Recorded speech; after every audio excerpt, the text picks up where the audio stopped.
முட்டை பொரியல் பண்ண போகிறோம்ப்பா. 5 முட்டைக்கு 2 வெங்காயம், ஒரு பெரிய பச்சை மிளகாய் எடுத்துருக்கோம். 5 டீஸ்பூன் எண்ணெய் போட்டிருக்கேன், கடுகு போட்டிருக்கேன். இப்போ 1 டீஸ்பூன் கடலைப்பருப்பு, 1/2 டீஸ்பூன் உளுத்தம்பருப்பு போட்டிருக்கோம். வேறு ஒன்றும் இல்லை, சிம்பிள் தான். இது கொஞ்சம் செவந்ததும் ஆனியன் போட்டுக்கலாம். பச்சை மிளகாய் வெங்காயம் 2 ஒன்றா கூட போட்டுக்கலாம். இப்போ வதக்கலாம். நம்ம வந்து வெங்காயம் வதக்கும் போது உப்பு கொஞ்சம் போட்டுட்டோம்னா நல்லா எல்லாத்துலேயும் கலந்துடும். அதனால் நம்ம இப்போ உப்பு போட்டுக்கலாம். 1/2 டீஸ்பூன் உப்பு போடுறோம். உங்களுக்கு வேணும்னா நீங்கள் மஞ்சள் பொடி போட்டுக்கலாம், வேண்டாம்னா விட்டுடலாம், உங்கள் இஷ்டம்.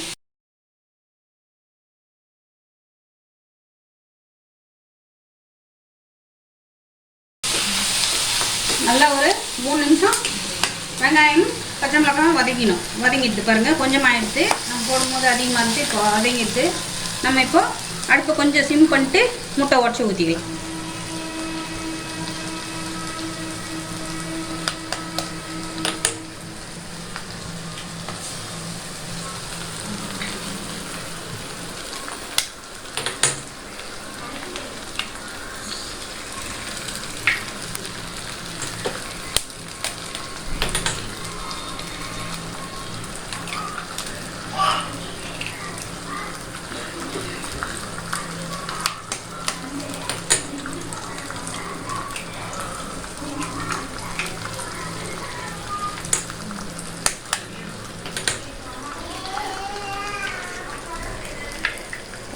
உடச்சி ஊற்றியாச்சு. லேசாக கலரி விட்டு நம்ம மூடி போட்டுடலாம்.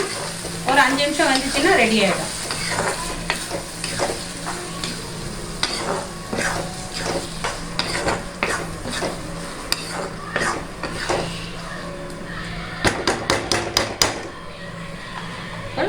சிம்மில் வச்சு மூடிடலாம்.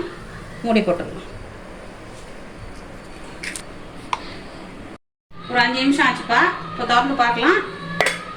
பற்றியா நல்லா வெந்து போய் பூத்துன்னு வந்திருக்கு. நம்ம இப்போ கிளறி விடலாம். இட்லி மாதிரி வெந்து போயிடும்ப்பா. நம்ம 2 நிமிஷம் நல்லா கிளறி விட்டோம்னா பொடிமாஸ் ரெடி ஆகிடும். சிம்பிள் சமையல். சாம்பார் சாதத்துக்கு, ரசம் சாதத்துக்குலாம் நல்லாயிருக்கும், சாப்பிட்லாம். ஒரு 2 மினிட்ஸ் கருவேப்பிலை போட்டு இறக்கும்.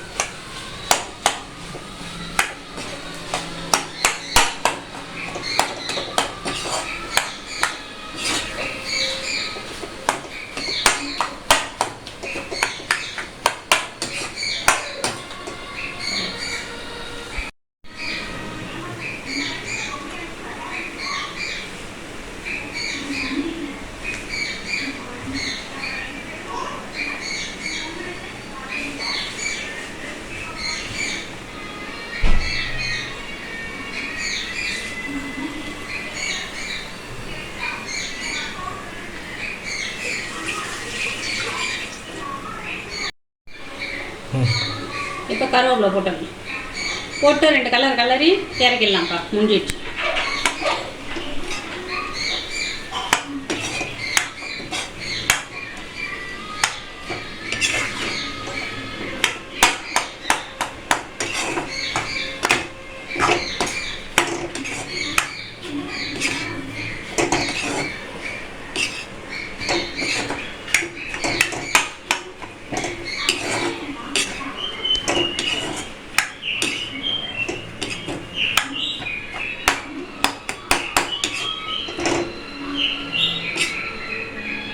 உங்களுக்கு வேகலைன்னு டவுட் இருந்தால் இப்படி தொட்டு பாருங்கள், ஒட்டாது, வெந்து போச்சுன்னு அர்த்தம். இப்போ நம்ம ஸ்டவ் ஆஃப் பண்ணிக்கலாம்.